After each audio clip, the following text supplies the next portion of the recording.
Hello everyone, I am Shraddha Tiwari and welcome back to my channel Ambition Hub। हम अपना tense cover कर रहे हैं और इसमें हमने लास्ट 4 वीडियोस में हमारा प्रेजेंट और पास्ट टेंस को कंप्लीट कवर कर लिया है। आज हम अपना स्टार्ट करने वाले हैं फ्यूचर टेंस।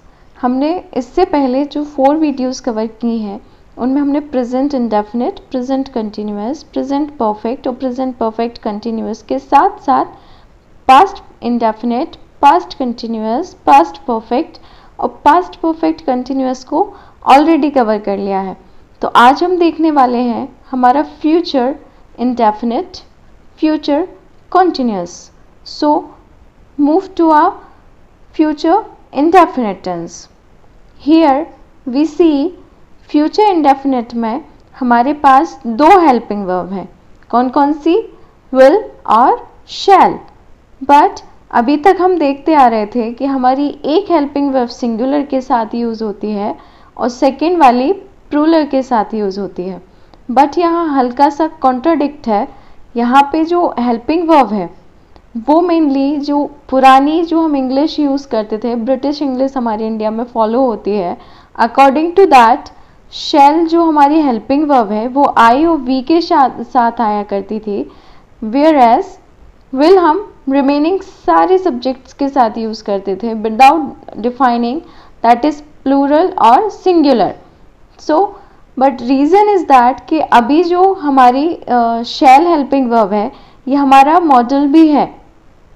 मैं जब आपको मॉडल पढ़ाऊंगी तब ये बताऊंगी, आपने ये सारी चीज़ें सुनी होंगी।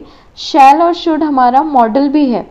तो मॉडल में कभी भी सब्जेक्ट के साथ हेल्पिंग वर्ब चेंज नहीं होती है। मीन्स यहाँ पे आई, ही, सी कुछ भी आए उसके साथ मॉडल में हमेशा शैल आएगा।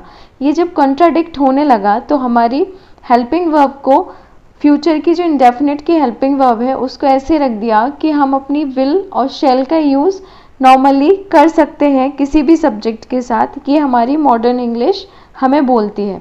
तो यहाँ तो आपकी ये प्रॉब्लम भी सॉल्व हो गई। अब हम अपना फॉर्मूला देखते हैं।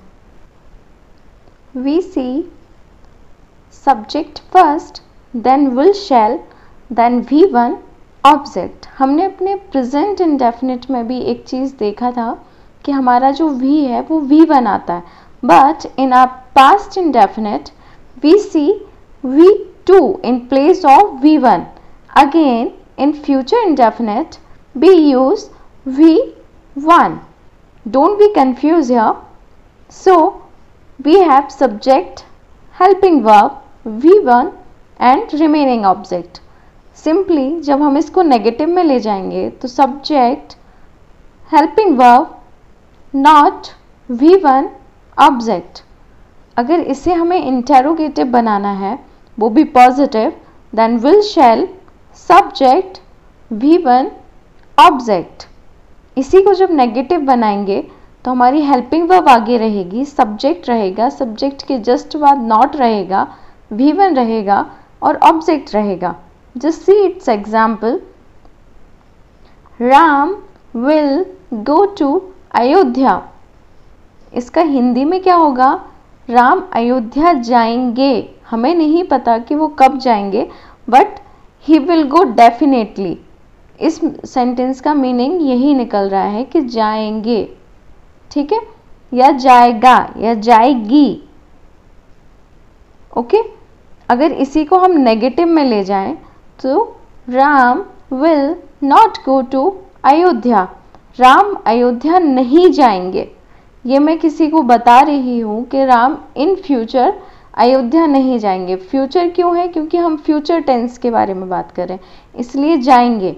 ये अभी हो नहीं रहा है, वो जा नहीं रहे हैं, बट he will go और he may not go means he will not go। ठीक है। इसी को अगर हम इंटेरोगेटिव में देखें तो will Ram go to Ayodhya? क्या राम अयोध्या जाएंगे? will Ram not go to Ayodhya? क्या राम अयोध्या नहीं जाएंगे? why Ram go to Ayodhya?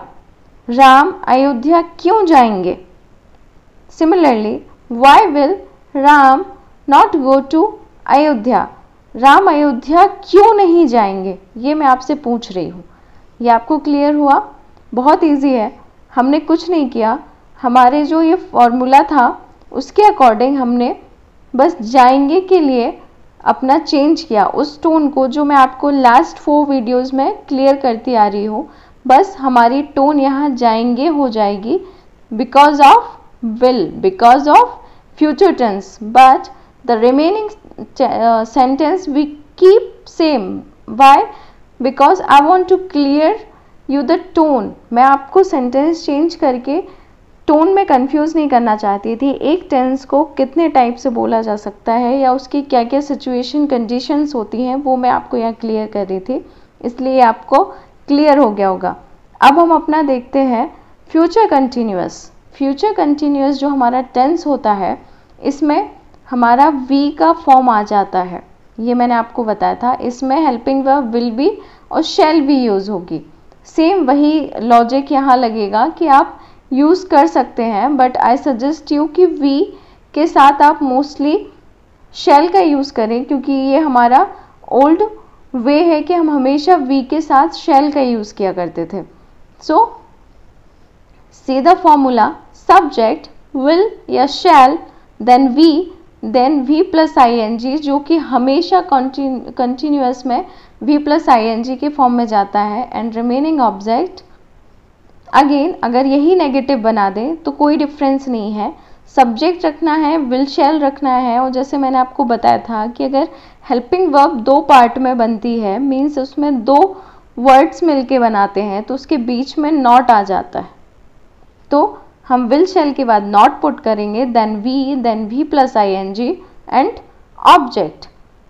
Similarly if we do interrogative sentence, then will shall, helping verb हमेशा आगे, subject, then V plus I N G, then object.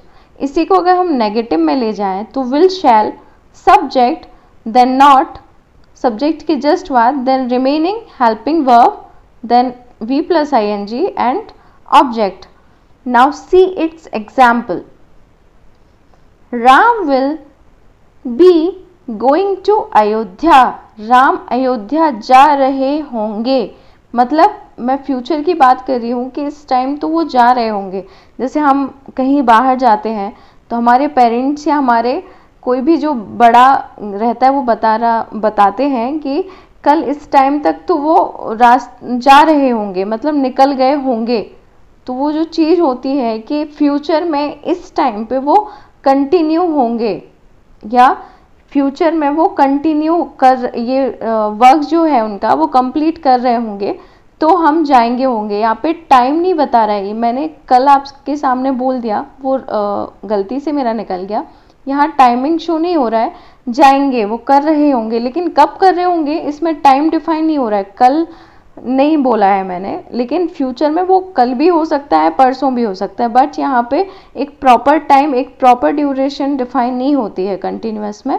So see the example, Ram will be going to Ayodhya, means Ram Ayodhya जा रहे होंगे, मतलब future में जा रहे होंगे। रहे जरूर आएगा यहाँ पे, रहे आपकी एक कंटिन्यूटी शो करता है, जो आईएनजी हमारा शो करता है, और ये हमेशा कंटिन्यूअस में आता है, इसलिए रहा, रही, रहे आए तो आप ये समझ जाइए कि कंटिन्यू है। उसके साथ पीछे क्या आता है ये आपको बताएगा कि वो प्रेजेंट है, पास्ट है या फिर फ्यूचर है। So move to the next example, Ram will not be going to Ayodhya. Ram will not be, आपने देखा हेल्पिंग वर्ब के बीच में negative, Ram will not be going to Ayodhya, Ram Ayodhya नहीं जा रहे होंगे फ्यूचर में, लेकिन वो नहीं जा रहे होंगे। सिमिलरली अगर इसको हम इंटेरोगेटिव बनाएं, वो भी positive, then will Ram be going to Ayodhya, क्या राम अयोध्या जा रहे होंगे। सिमिलरली नेगेटिव बनाते हैं, विल राम नॉट, देखिए will subject not, then remaining helping verb going to Ayodhya, क्या राम अयोध्या नहीं जा रहे होंगे।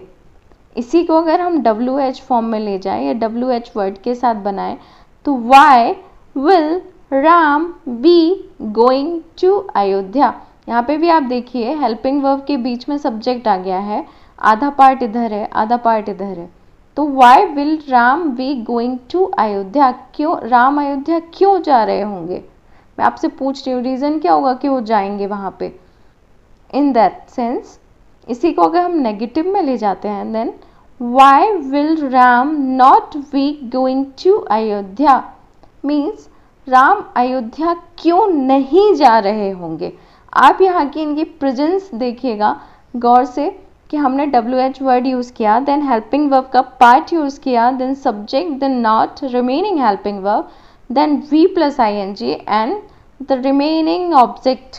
ओके, सिमिलरली हियर जब हमारी हेल्पिंग वर्ब 2 पार्ट्स में है तो हमने सब्जेक्ट को बीच में पुट कर दिया। यहाँ पे भी देखिएगा नॉट देन वी हमने यूज़ किया है, मीन्स जब भी हमारी हेल्पिंग वर्ब 2 पार्ट्स में होगी हमें नॉट का यूज़ बीच में करना है। ये मैं आपसे कल भी बोली थी, मीन्स हमारे लास्ट वीडियो में भी बोली थी और अभी भी बोल रही हूँ। साथ में मैं आपको बताऊँ कि हमारा नॉट हमेशा सब्जेक्ट के बाद आएगा, इसलिए हमारा सब्जेक्ट भी ए और बी मीन्स हमारी हेल्पिंग वर्ब के बीच में ही पड़ेगा। ओके, ये वैसा ही हो गया जैसे मैथ्स में A equal to B and B equal to C, it means A equal to C हो जाता है। टफ नहीं है, अगर आप इस लॉजिक से समझेंगे तो बहुत इजीली, आपको रटना कुछ नहीं है, बस ये समझ लीजिए कि अगर बीच में B को हमें बीच में लाना है तो B के साथ जो भी पार्ट होगा वो बीच में आ ही जाएगा। Okay, so we cover today future in simple और इंडेफिनिट वी कैन से, साथ ही फ्यूचर कंटिन्यूअस। आपको ये क्लियर हो तो आप मुझे लाइक, शेयर और सब्सक्राइब जरूर कीजिएगा। हम नेक्स्ट वीडियो में मिलेंगे हमारे फ्यूचर के परफेक्ट और परफेक्ट कंटिन्यूअस के साथ। Till then, good day and goodbye, good luck.